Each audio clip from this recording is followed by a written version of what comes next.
저는 오늘 마태복음 16장 13절에서 28절 말씀 중심으로 해서 사람의 일을 생각하지 않는 교회라는 제목으로 하나님 말씀을 증거하겠습니다.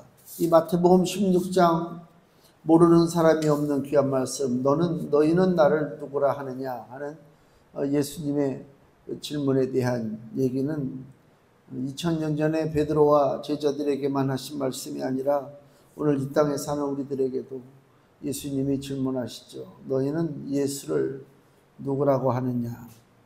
예수님은 누구신가에 대한 분명한 믿음이 없다면 신앙이 헛된 것이죠.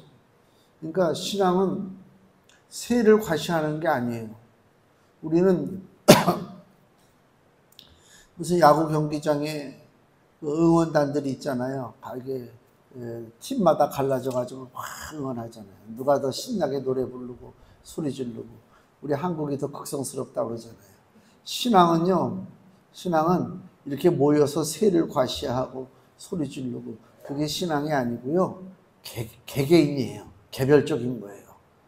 개별적인 게 제일 중요한 것입니다. 구원은 개인의 것이요. 단체가 아니요. 그게 이게 무슨 얘기냐면 영적으로 봤을 때는 어떤 면에서는 외로울 수도 있죠. 이건 사람들이 많이 모여 있다고 해서 물론 서로 교제하고 위로받고 도움받을 수는 있겠지만은 결정적인 것은요, 하나님과 나와의 관계지.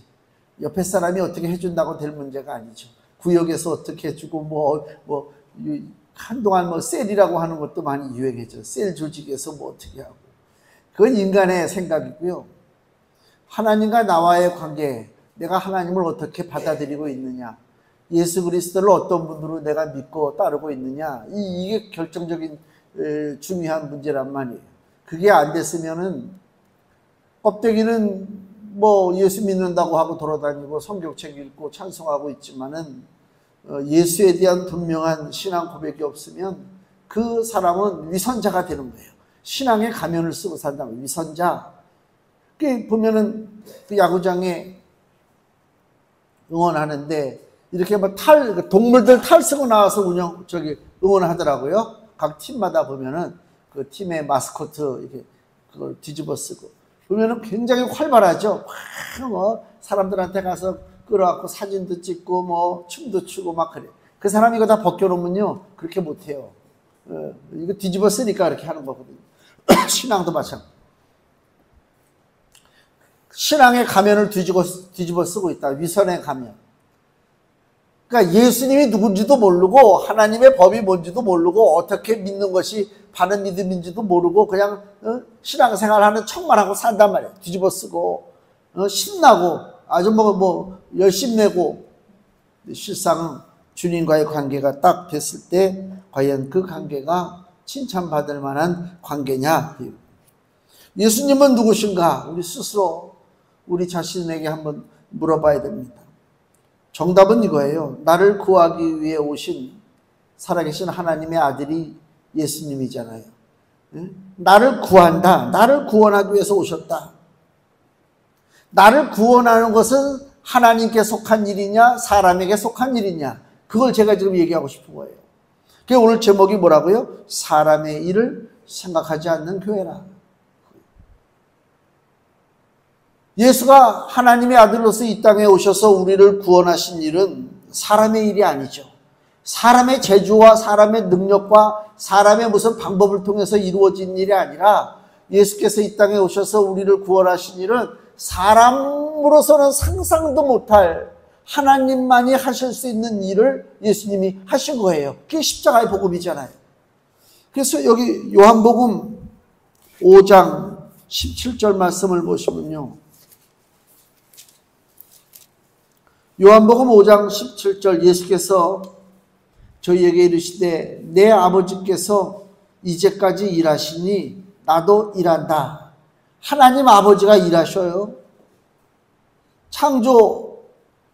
창세기 1장에 온 우주 만물을 창조하시고 하나님은 쉬시고 아무것도 안 하신 것이 아니고요.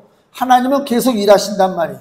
그렇기 때문에 그 아들 되는 예수도 나도 일한다. 그 하시는 일이 뭐냐? 하시는 일이 그러니까 우리가 추구하는 기독교가 뭐냐? 한국에 60년대, 70년대 복음이 너무 그냥 막 번성이 됐잖아요. 교회가 엄청나게 부흥되고 세워지고 막. 교회가 한 일이 뭐냐? 하나님의 일을 했느냐? 사람의 일을 했느냐? 지금 이 문제가 대두되고 있단 말이에요. 외형적으로는 커지고 멋있고 무슨 새 과시하는 것처럼 엄청난 그런 세력을 가지고 있는 기독교라 할지라도 그 기독교회가 사람의 일을 했다면 그 교회는 예수님의 교회가 아니다. 예수께서 세우신 이 지상의 교회는 사람의 일을 하라고 세운 교회가 아니라 하나님의 일을 하라고 세운 교회입니다. 즉 결론부터 얘기하는 거예요. 그럼 하나님의 일이 뭐냐? 사람을 구원하는 것이 하나님의 일입니다. 그러면 사람의 일은 또 뭐예요? 교회가 사람의 일을 하면 더 이상 교회가 아니라고 그랬는데 사람의 일이 무엇입니까? 사람의 비율을 맞추는 것입니다. 사람의 그 수요에 부응해가지고 거기에 맞춰서 교회가 프로그램을 짜고 교회가 기도하고 교회가 움직여지는 것이 사람의 일을 하는 교회입니다. 더 쉽게 얘기하면 성도들은 잘 살기를 원합니다. 건강하기 원합니다. 형통하기 원합니다. 성공하기 원합니다. 만사형통이 그게 큰 꿈이잖아요. 교회가 거기에 일조를 한다, 도와준다. 그것은 사람의 일을 하는 것이요.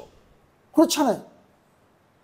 근데 이 땅에 있는 교회는 그 사람의 일을 해야 인기가 있어요. 그렇지 않습니까? 내가 지금 답답한 현실 속에서 돈 문제로 시달리고 육신의 질병으로 시달리는데 교회에서 열심을 다해서 도와주고 기도하고 그래서 육신의 문제가 해결되고 모든 일이 형통하게 되고 물질 문제가 해결되고 얼마나 좋아요. 그럼 충성하죠. 그건 우리 생각이지. 하나님의 뜻은 하나님의 아들 예수가 이 땅에 오셔서 하나님의 일을 위해서 이 땅에서 십자가에서 피 흘려 죽었어요. 우리 잘 먹고 잘 살게 하려고 죽은 게 아닙니다. 잘 먹고 잘 살게 하려고 죽었다면 이미 우리가 마태복음을 쭉 보고 있지만은 예수님이 십자가에 죽지 아니하였어도 오병이어의 기적을 베풀었고요. 십자가의 기적을 베풀지 아니하였어도 수많은 사람들을 치료한 것을 우리가 봤잖아요. 그렇죠? 그러니까 사람을 치료하고 사람을 살리고 사람을 먹이는 모든 일에는 십자가는 상관없어. 예수님의 십자가하고 상관없이 이런 일들이 벌어졌어요. 그러니까 오늘날 우리 교회는 예수님의 십자가가 없이도 될 수 있는 일들을 위해서 우리가 지금 힘을 쏟고 있다. 어떻게 하면 잘 살 것인가? 어떻게 하면 더 멋있게 성공적인 삶을 살 것이냐? 여기에 교회가 얼마나 결정적인 역할을 할 것이냐? 즉 그것만 우리가 생각하고 있단 말이에요. 그러니까 십자가가 없어도 잘 돌아간다 그 얘기예요. 쉽게 얘기하면. 예수님은 십자가 없이 우리를 잘 살게 하고 우리의 연약함을 짊어지기 위해서 오신 것이 아니라 예수님이 오신 목적은요, 십자가 지시는 거예요. 십자가에서 죽으시고 고통당하시고 그리고 3일 만에 부활하시고 승천하시는 것이 예수님의 그 목적이에요. 왜? 그래야 그 예수를 바라보는 우리가 모세가 광야에서 뱀을 들었을 때에 독사의 뱀에 물려서 고통당하는 죽어가는 사람들이 그 모세가 들은 그 뱀을 쳐다본 사람들은 살았듯이 십자가에 매달린 예수 그리스도를 바라보는 자는 사는 것입니다. 그게 하나님의 뜻이고 하나님의 일이요. 영이 사는 것입니다. 육이 문제가 아닙니다. 육은 아무것도 아니에요. 육신을 보잘 것 없어요. 가족이 가평인가 어디에 놀러 갔잖아요. 텐트 치고 놀았는지. 비가 많이 와가지고 아버지가 먼저 죽고 그 다음에 남은 두 식구가 실종이 됐어요.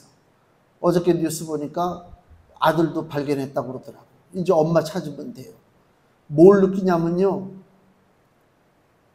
육이 살아있다면 나를 찾느라고 그렇게 많은 사람들이 동원돼가지고 그냥 그 강가라든가 산이라든가 다 뒤지고 다닐 때 육이 살아있다면 나 여기 있다. 나 여기 있어. 왜 엉뚱한 데서 찾아? 그럴 수 있잖아요. 근데 안타깝게도 아무런 반응이 없어요. 여기저기 수많은 사람들이 찾아가서 막 이리저리 막 헤매고 돌아다니고 심지어는 개들까지 냄새를 맡으면서 다니는데 반응이 없어요. 왜요? 육은 아무것도 아니기 때문에. 육은 사라졌어요. 아무 존재가 아니에요. 그게 우리들의 모습이요. 그렇게 애지중지하고 그렇게 귀하고 그렇게 그 육신을 위해서 내가 일생을 살아왔는데 결과적으로 그 육이라고 하는 놈이 결정적일 때 아무것도 못해. 우리는 그 육을 위해서 우리의 삶을 투자하고 있잖아요. 그게 사람의 일이요. 우리 하나님은 그 썩어지고 뭉그러질 육을 위해서 하나님의 아들 예수를 이 땅에 보내신 것이 아니라 우리의 영혼을 구원하기 위해서 예수를 이 땅에 보내주셨어요. 그것은 사람의 일이 아니라 하나님의 일이다. 그 일. 하나님의 일을 하는 교회, 사람의 일을 하지 않는 교회, 그 교회를 찾아야 되는 것입니다. 그게 예수님이에요. 예수님이 세우신 지상의 교회가 그 일을 하고 있단 말이에요.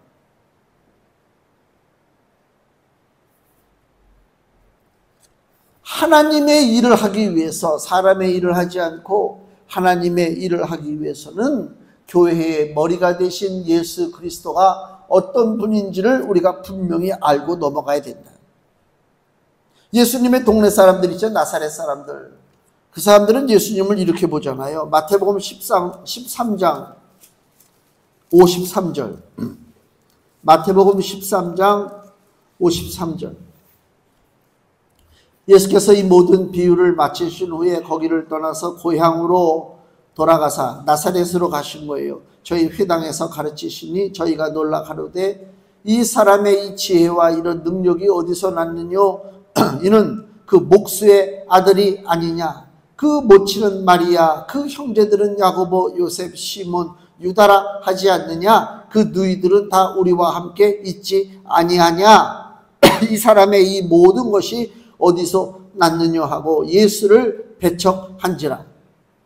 동네 사람들이 예수님을 뭐라고요? 얘 저 아버지가 누군지도 알고 형제들도 알고 그 누이들도 우리가 다 아는데 좀 뛰어나서 좀 잘 가르칠 뿐이지 뭐 대단한 세상을 변화시킬 만한 그런 신적 존재는 아니지 않느냐라고 얘기하잖아요. 또 오늘 본문에도 14절에 예수께서 인자를 누구라고 하느냐 물어봤을 때 14절 가로되 더러는 세례 요한이요 더러는 엘리야 어떤 이는 예레미야나 선지자 중에 하나라 하나이다. 예수님 동네 사람 나사렛 사람이나 또 나사렛 사람이 아니고 그냥 온 유대 지방에 거하는 예수를 안다고 하는 사람들, 예수님의 능력을 체험하고 예수님에 대한 소문을 들은 사람들은 예수님을 어떻게 본다고요? 그냥 선지자로 보는 거예요. 사람으로 본단 말이에요. 사람으로. 뭐 사람을 사람으로 보는데 당연할 수도 있겠죠. 그러니까 세상이 보는 눈의 공통점이 뭐냐? 그냥 예수는 뛰어난 사람. 지금도 그래요.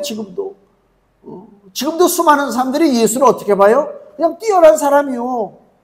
아니 내가 얘기하는 것은 지나가는 사람들 뭐 절에 다니고 무슨 제사 지내고 그런 사람들이 예수를 사람으로 본다는 얘기가 아니고 교회 안에 들어와 있는 사람들이 강단에 서 있는 사람들이 예수님을 하나님의 아들로 안 보고 있다. 그게 문제란 말이에요. 그게. 요한복음 6장 42절 보시면요. 요한복음 6장 42절에 가로되 이는 요셉의 아들 예수가 아니냐? 그 부모를 우리가 아는데 제가 지금 어찌하여 하늘로서 내려왔다 하느냐? 예수님을 뭐로 본다고요? 똑같죠. 요셉의 아들 예수야. 제가 책장을 정리하다 보니까 몇 년 전에 했던 설교 노트가 나왔어요. 딱 그래서 그때는 내가 설교를 어떻게 했는가? 설교 노트를 피는데 첫 제목이 뭔지 아세요? 요셉의 아들이 아닙니다. 이게 제목 기억하세요? 기억 못하죠? 생전 듣도 보도 못한 얘기죠? 나도 그래요. 나도 그런데 요셉의 아들이 아닙니다. 내가 이런 제목으로 설교를 했어? 그런 생각이 들는데 오죽하겠어요? 말한 사람도 까먹고 있는데 맞습니다. 예수님은 요셉의 아들이 아니요. 그때 몇 년 전에 전한 말씀이나 지금이랑 똑같아요. 예수님은 요셉의 아들이 아니라니까. 사람의 아들이 아니란 말이에요. 왜 잠깐만 이걸 강조하느냐? 예수가 세운 교회 안에 들어와 있다고 하면서도 실상은 예수를 요셉의 아들로 알고 있으니까. 요셉의 아들로 알고 있으니까. 어느 방송 보니까 한신대 교수였던 애가 신학에 대해서 강의하는 게 있었거든요. 예수가 뭐라고 얘기하냐면, 예수가 아마 자기가 하나님의 아들이라고 하는 사실도 모르고 있다가 나중에 그것을 스스로 나는 하나님의 아들이야, 나는 하나님의 아들이야 그랬을 거다 이거지. 아이고, 그 사람이 요한복음 강해서를 써냈어요. 참 별의별, 진짜 한심한, 옆에서 앉아가지고 그 패럴이라고 해야 되나? 그치. 그 30대 청년이, 그 청년의 그때 자의식이 깨어나서 나는 이렇게 살 수 없다. 나는 내가 목수 아들의 그 요셉의 아들로만 살 수 없다. 나는 이제 하나님의 아들로서 이 이스라엘의 이 문제를 해결하고 이 사회를 개혁해야 되겠다. 그런 정신을 가지고 살았다는 거예요, 예수가. 그렇게 생각하는 애들이 엄청나게 많아요. 예수님은 뭐 자의식이 깨어나가지고 내가 이제 하나님의 아들이다. 그게 예수님이 12살 때요, 예루살렘 성전에서 집으로 안 가고, 그 사람들하고 하나님 말씀을 서로 의논하고 그럴 때 예수님의 육신의 어머니 마리아와 요셉이 3일 길을 갔다가 쫓아왔잖아요. 예수님이 자기 가는 일행이 없으니까. 그리고 와서 보니까 성전에서 어린 예수가 사람들하고 막 토론하고 있거든. 야, 너 어떻게 여기 말도 안 하고 여기서 이렇게 있었느냐? 우리가 3일 길을 고생을 하지 않았느냐? 그때 12살 먹은 예수님이 그 어머니에게 뭐라고 그러는지 아세요? 내가 아버지 집에 있어야 할 줄을 몰랐습니까? 그랬잖아요. 예수님이 얘기한 아버지 집이 뭐예요? 하나님의 집이죠. 예수님의 자의식이 나이를 먹어갈수록 자라나가지고, 그래, 나는 하나님의 아들이야. 그런 소리 하지 말라고 그래, 무식한 놈들이. 예수님은 태어나기 전부터도 말씀으로 이 땅에 함께 하셨어요. 그죠? 말씀이 육신이 되었기 때문에 하나님의 아들이십니다. 그분이 이 땅에 오신 거예요. 그 예수에 대한 분명한 생각이 없으면 우리의 신앙은 헛것입니다. 그래서 오늘 정답을 예수님이 원하잖아요. 15절 가라사대 너희는 나를 누구라 하느냐. 정답을 얘기하라는 거예요. 정답을. 엉뚱한 소리 하지 말고 16절 시몬 베드로가 대답하여 가라사대 가로되 주는 그리스도시요 살아계신 하나님의 아들이시니이다. 예수께서 대답하여 가라사대 바요나 시몬아 요한의 아들 시몬아 그 뜻이요 내가 복이 있도다. 이를 네게 알게 한 이는 혈육이 아니요 하늘에 계신 내 아버지시니라. 이걸 자세히 보셔야 돼요. 베드로가 자기 입을 열어서 예수를 누구라 하느냐 할 때 주는 그리스도시요 살아계신 하나님의 아들이다라고 하는 아주 완전한 정답을 얘기했잖아요. 근데 예수님이 뭐라고 그래요? 시몬아 베드로야 이건 누가 알려준 거야? 하나님 아버지가 알려준 거야. 네 혈육이 네 지식으로 네 육신적인 노력으로 안 것이 아니라 혈육이 아니요 하늘에 계신 내 아버지시니라. 즉 무슨 얘기냐면 예수는 누구신가? 라고 하는 그 물음에 정답을 얘기할 사람이 없어요, 이 땅에. 왜 그러냐면요, 우리는 우리의 삶이 한계예요. 우리는 우리의 삶이 한계야. 더 이상 어떻게 알 수가, 나 자신에 대해서 몰라. 근데 똑같은 인간의 몸을 입고 있는데 하나님의 아들이다? 그것도 부부끼리 결혼해가지고 결혼을 통해서 낳은 자식이 아니라 처녀가 잉태하여 아들을 낳으리니 이름을 예수로 하라? 이걸 사람이 이해할 수 있습니까? 지금도 이해 못합니다. 그래서 거기에 대해서 수많은 해석이 따라가고 변명이 따라가고 막 신학적인 논쟁이 따라가는데 사람의 생각으로는 예수가 하나님의 아들이고 그리스도라고 하는 것을 생각해낼 수가 없어요. 그래서 하나님께서 베드로를 통해서 베드로의 입을 빌려서 즉 우리에게 정답을 말씀해 주는 거예요. 주는 그리스도시요 살아계신 하나님의 아들이다 라고 하는 것은 하나님이 얘기하시는 거예요. 지금 베드로는 입만 여는 거예요. 이용하는 거예요. 하나님이 스피커로 베드로를 쓰는 거란 말이에요. 그래서 예수님이 뭐라고요? 야, 베드로야, 17절에 야, 너 복 있다. 왜 복 있어요? 네가 정답을 잘 맞춰서가 복이 아니라 하나님이 너를 쓰셨구나. 내가 복이 있도다. 이를 내게 알게 하니는 혈육이 아니요 하늘에 계신 내 아버지시니라. 하나님이 너에게 정답을 주셨구나. 즉 그 얘기를 하는 거라 그 얘기입니다. 그럼 하나님이 우리에게 주신 정답, 예수는 누구신가? 첫째, 예수는 그리스도십니다. 예수님은 그리스도시오. 그리스도라는 얘기가 뭐예요? 메시아, 기름 부음을 받았다. 왕이요, 선지자요, 제사장이다. 그 얘기잖아요. 예루살렘에 시므온이라고 하는 사람이 있었잖아요. 노인네가. 그 노인네가 예루살렘의 성전을 떠나지 않고 늘 기도합니다. 왜 기도하느냐? 바라는 바가 있어요. 기다리는 게 있어요. 뭘 기다려요? 이스라엘의 위로를 기다려요. 이스라엘의 위로를 기다린다는 얘기는 뭐예요? 이스라엘이 너무 고통 가운데 살잖아요. 외세의 침략으로 인해서 종노릇하고 이스라엘 백성들이 고통당하고 그 삶이 이루 말할 수가 없어요. 가난한 삶이요. 응? 더군다나 2000년 전에 이스라엘 사람들의 삶을 한번 생각해 보세요. 아니 2000년까지 볼 것도 없어.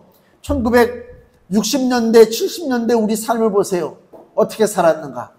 아이고 진짜 불쌍해. 그때 산 사람들은 불쌍해. 그래서 50년대 60년대 태어난 사람은 나라에서 더 잘해줘야 돼.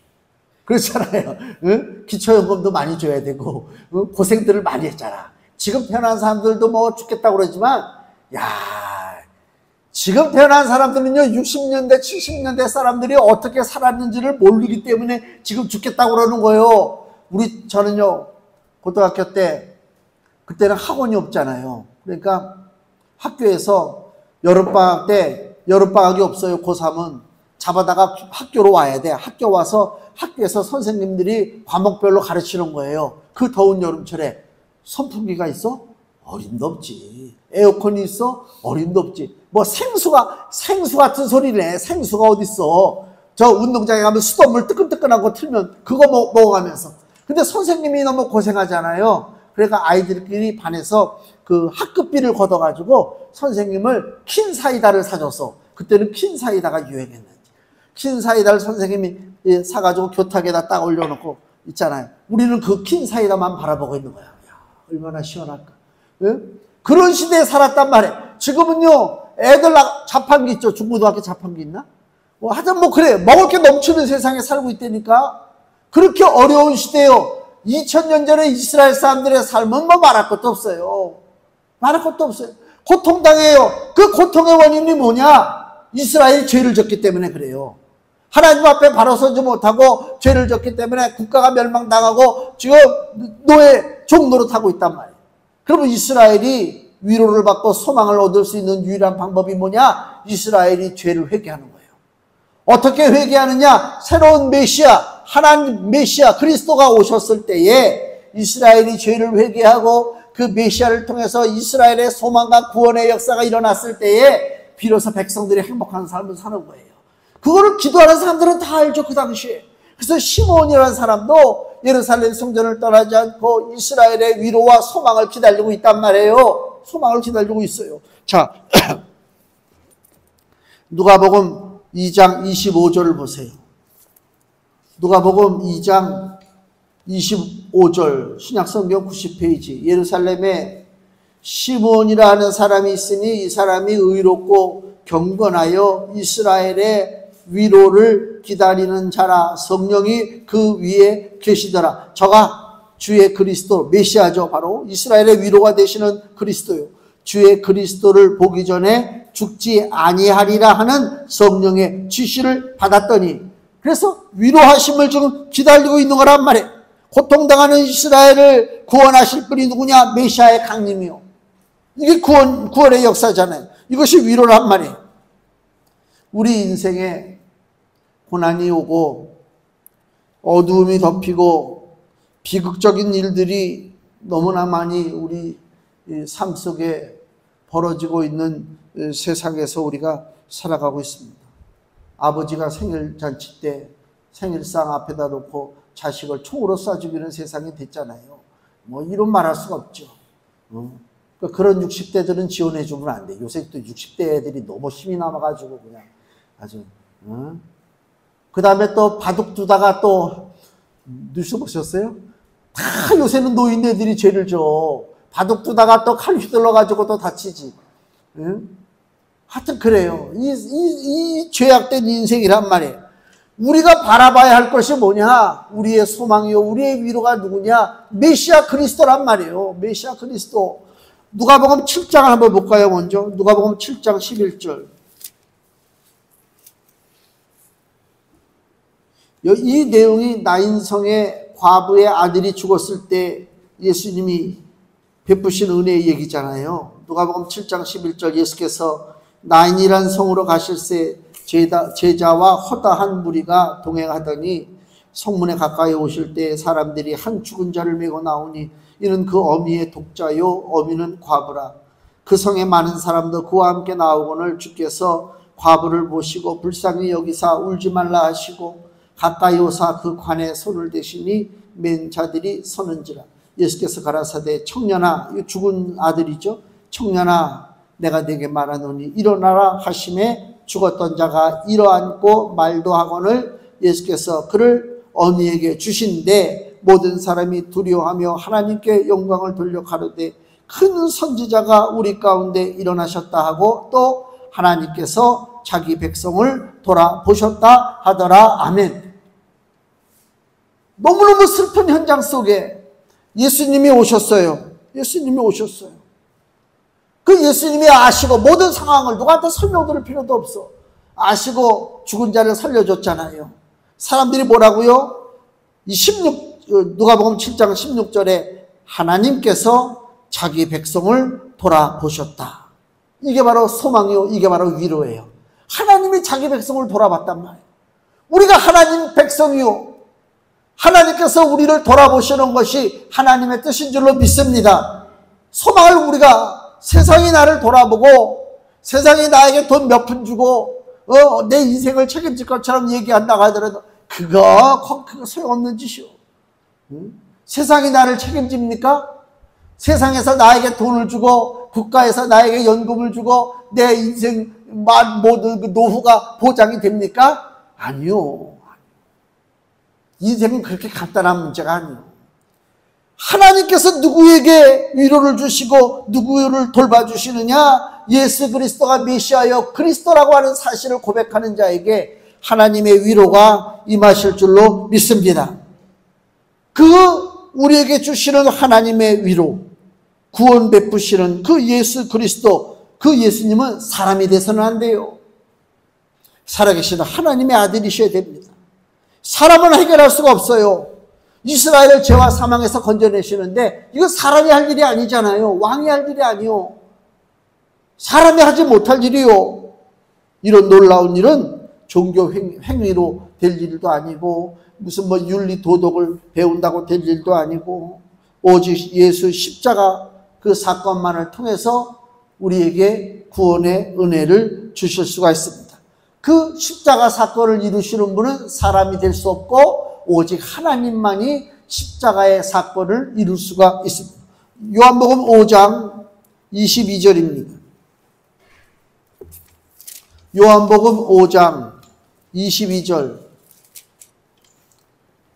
아버지께서 아무도 심판하지 아니하시고 심판을 다 아들에게 맡기셨으니 메시아가 오셔서 심판하십니다. 요한복음 5장 27절.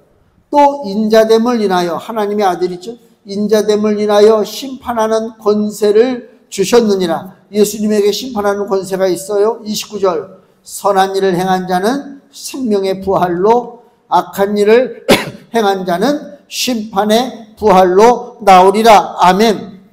세상을 심판하시되 예수님을 믿고 따르는 사람에게 위로와 소망과 구원의 선물을 주께서 주십니다.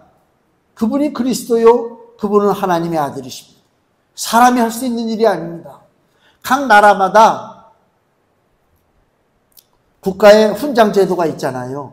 그래서 국가에 공헌하고 애쓴 사람들은 나라에서 훈장을 줘요. 그래서 뭐 여기 훈장도 주고 뭐 표창장도 주고 막 그러잖아요. 굉장하죠. 그러나 그 훈장과 그 표창장이 그 사람의 영혼을 구원하지 못하잖아요. 사람의 권세 갖고는 안 돼요. 아무리 세상 권세를 쥐고 흔든다 할지라도 안 돼요. 오직 하나님 주시는 훈장, 하나님 주시는 표창장만이 우리를 건져내시고 우리를 구원하신다. 하나님 주시는 표창장이 뭐냐고. 금주 말씀 보세요. 요한복음 5장 24절입니다. 요한복음 5장 24절 같이 읽습니다. 내가 진실로 진실로 너희에게 이르노니 내 말을 듣고 또 나 보내신 이를 믿는 자는 영생을 얻었고 심판에 이르지 아니하나니 사망에서 생명으로 옮겼느니라. 아멘. 하나님께서 우리에게 주신 훈장이 뭐냐? 바로 메시아 예수 그리스도가 우리의 훈장이 되는 것입니다. 예수님 믿고 따르는 것이 심판을 피하고 복을 받고 영생을 얻는 길이다. 그 얘기입니다. 예수님을 믿고 따르는 것이 우리의 소망이요, 우리의 위로요, 우리의 구원입니다. 그러면 예수님을 믿고 따르는 길을 어떻게 가야 돼요?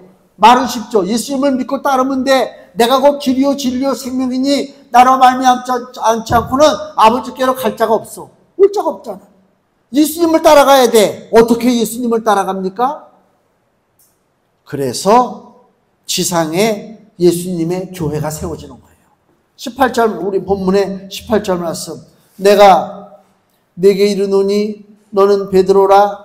내가 이 반석 위에 내 교회를 세우리니 음부의 권세가 이기지 못하리라. 천주교에서요. 이 18절 말씀을 근거로 해서 베드로를 교황이라고 그러잖아요. 베드로의 권세 위에 교회가 세워졌어. 그래서 교회의 모든 권세는 교황이 쥐고 있다. 교황이 지금까지 쭉 내려오잖아요. 너는 베드로라. 내가 이 반석 위에 내 교회를 세우리니. 베드로가 반석입니까? 이거는 상징적인 말이에요. 베드로, 원래 베드로의 원래 본 이름이 뭐예요? 시몬이에요. 시몬인데 예수님이 그 시몬을 보고 난 다음에 너 시몬이냐? 앞으로는 너를 베드로라 부르겠다 그랬어요. 베드로는 다른 말로 게바라고 그래. 게바가 무슨 뜻이냐? 반석이란 뜻이에요. 반석이요. 그러니까 그걸 개인에게 주신 이름이요. 베드로 게바. 반석. 왜 반석이라고 그랬을까요? 거기다가 교회 세우라고? 아니요. 너는 흔들리지 않는 믿음의 그 기초석 위에 든든하게 세워져서 복음을 증거할 예수의 제자 사명을 감당하라. 그게 베드로입니다. 근데 오늘 여기 18절 보니까 예수님이 상기시키죠. 야, 너는 베드로라고 그랬잖아. 반석 위야. 그렇지? 내가 이 반석 위에, 그러니까 그 베드로라고 하는 반석 위에가 아니라 내가 이 반석 위라고 하는 것은 바로 16절에 베드로가 고백한 하나님께서 베드로에게 정답을 주신 주는 그리스도시요 살아계신 하나님의 아들이라고 하는 그 신앙 고백, 그것이 반석이요. 신앙 고백의 주가 되시는 예수 그리스도, 그분이 반석이란 말이에요. 이 반석 위에 누구의 교회? 베드로의 교회가 아니라 내 교회를 세우는 것입니다. 베드로의 교회가 아닙니다. 교황의 교회가 아니라 예수 그리스도의 교회를 세운다 그 얘기입니다.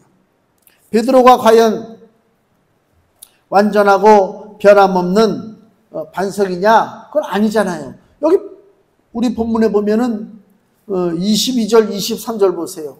베드로가 예수님한테 금방 책망받는 얘기가 나오죠. 베드로가 예수를 붙들고 가나여 가로되 주여 그리마옵소서. 이 일이 결코 주에게 미치지 아니하리라. 이 일이 뭐예요? 사람의 일이 아니라 하나님의 일이요. 십자가의 일이요. 십자가에서 죽고 십자가에서 고난당하고 그리고 3일 만에 부활하시고 승천하신다고 하는 사람의 일이 아닌 하나님의 일을 예수님이 말씀하실 때에 베드로가 뭐라고요? 그리마옵소서. 하나님의 일을 하지 마세요. 그 얘기요.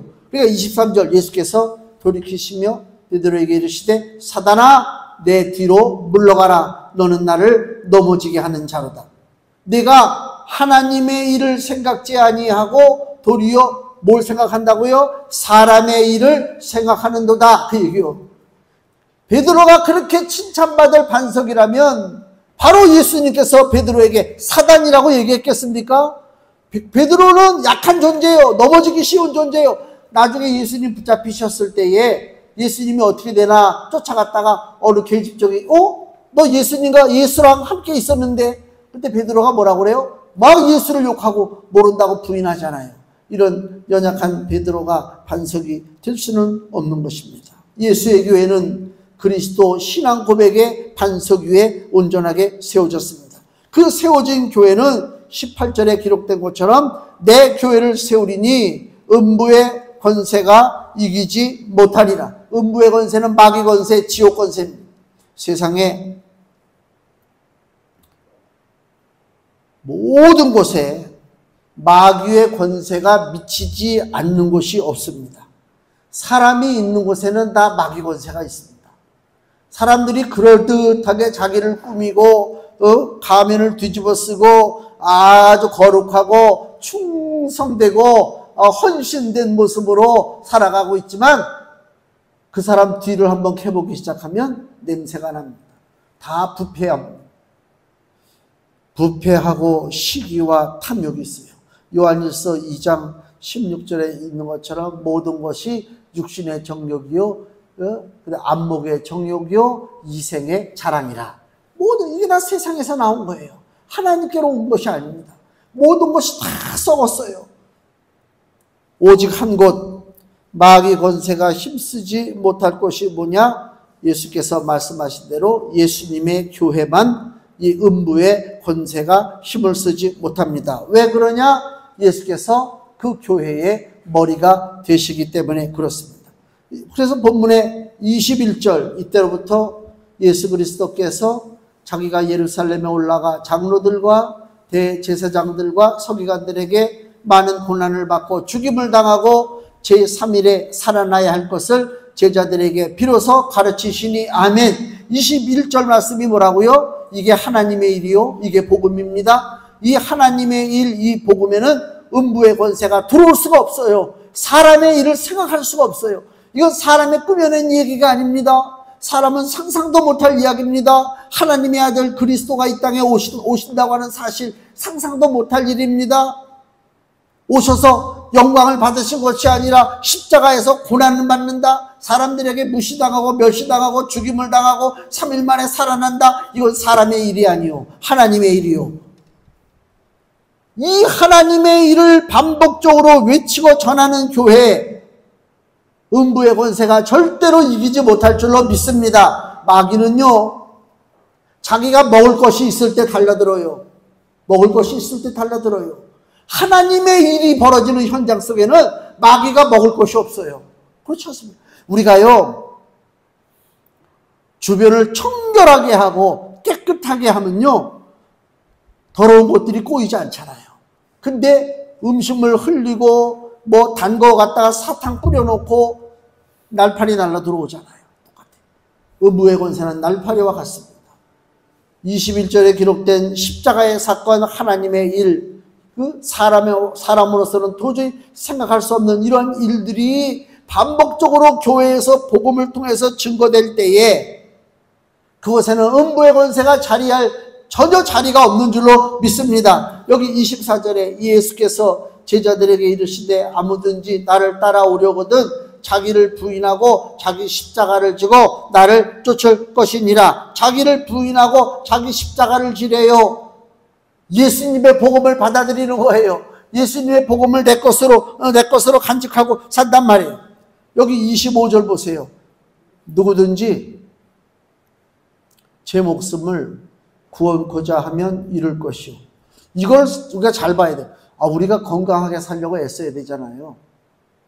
이왕이면 건강하게 살려고 애쓰고 운동하고 약이 있으면 좋은 약도 먹고 치료받을 거 있으면 치료도 받고 그렇게 해야 되는 거예요. 이거 누구든지 제 목숨을 구원하고자 하면 잃는다고 해가지고 아무것도 안 하고 하늘만 바라봐라 소리가 아니고요. 제 목숨을 구원코자 하면 잃는다는 말씀이 뭐예요? 영의 구원입니다. 영의 생명입니다. 내가 이 저주받은 세상에서, 지옥 권세가 넘쳐나는 세상에서 내 생명이 구원받는데 내가 무슨 일을 할 수 있습니까? 아무것도 못해요. 아직도 자기 노력으로 자기 자신을 구원할 수 있다고 생각하는가? 그것이 마귀 생각이요. 그것이 사람의 일이요. 그래서 많은 절차와 행사와 프로그램과 모든 것이 만들어진단 말입니다. 구원은 사람의 일이 될 수가 없습니다. 사람의 손길이 미치지 못합니다. 자기 목숨을 구원코자 스스로 노력하는 자는 다 죽는다고 그랬어요. 누구든지 나를 위하여 제 목숨을 잃으면, 예수님을 위해서 내 목숨을 잃는 것이 무엇입니까? 내 십자가를 지는 거예요. 신앙의 십자가를 지는 거예요. 예수님이 주신 십자가 나도 지는 거예요. 갈라디아서 2장 20절에 기록된 것처럼 내가 그리스도와 함께 십자가에서 죽었어요. 십자가에 못 박혔어요. 그런즉 이제는 누가 살아요? 내가 사는 것이 아니라 내 안에 그리스도께서 사실 것이란 말이에요.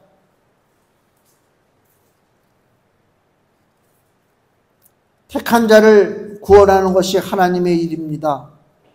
예수께서 하신 일입니다. 택한 자를 구원하는 일이 교회를 통해서 반복적으로 증거되고 외쳐지는 것이 하나님의 일이요 하나님의 뜻입니다. 교회는 사람의 일을 짊어지고 사람의 일을 생각하지 아니하는 것이 바로 교회입니다. 하나님의 일입니다. 구원의 일입니다. 성도 여러분, 우리가 필요한 것은 구해야죠. 돈도 달라고 구해야 되고, 건강도 달라고 구해야 되고, 구해야 되죠.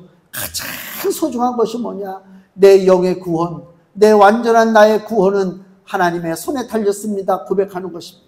내가 애쓰고 수고하는 것이 아닙니다. 잘난 척하는 인간들, 제일 불쌍한 인간들이요.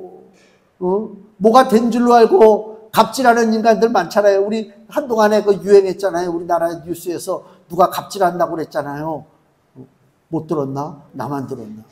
그 잘난 척하는 많은 인간들, 그거 우리가 신경 쓸 게 아니라 하나님 앞에 겸손히 낮아져서 사람의 일을 생각지 아니하고 하나님의 일을 찬양하고 하나님의 일을 증거하며 하나님의 일을 위해서 우리가 모일 때에 이 교회는 음부의 권세가 이기지 못하고 주 예수 그리스도께서 칭찬하시고 복주시는 주님의 교회가 될 줄로 믿습니다. 기도하겠습니다.